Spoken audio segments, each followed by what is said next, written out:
So Nokia is making same mistake which Apple and Samsung made, even worse I would say. Yes, so back last year the iPhone 12 came without power brick to save the environment, and watching this Samsung thought this so-called nature saving move can make us more money. So end result was the S21 series came without power brick. Yeah, one should note these are flagship devices, so of course many can afford a power brick if they can afford a flagship phone. That is what these brands think.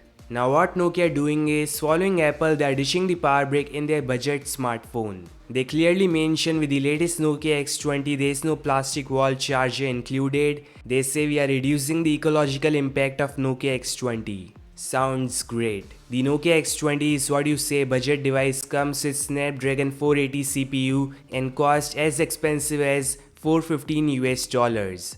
This is something I won't suggest anyone to buy cause there are tons of options out there, and in addition to all these low-end specifications and that too at an expensive price, they are dishing the power brick from the box. Yeah, hear me out on this one. With HTC, Sony, LG nearly gone from smartphone market, I think if Nokia continue with this strategy, they may face same consequences.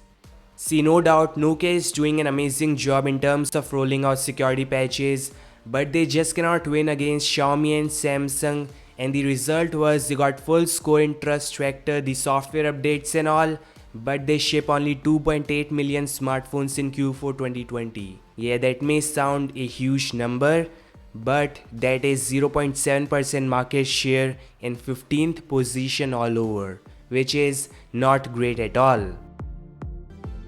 Some news on Nokia's flagship. With Nokia's CPO left, Nokia is not in the best shape right now. They may not even launch flagship device this year. They are not selling phones well, and also not to mention last time they made a not so impressive flagship was 2019. So you can see how this brand is going. Yeah, surely there were plans to launch a Nokia flagship with in-screen selfie shooter. Nokia power users said they even imported display panels from LG and we had the final specifications.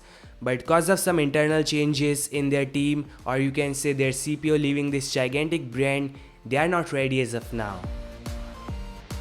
So I want to know your thoughts on this. Nokia ditching power brick, their insane pricing of low-end phones with specifications you can get at half price. Their market share is going down, and final blow came with their CPO leaving no information on flagship whatsoever.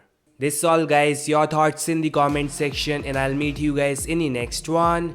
Peace out.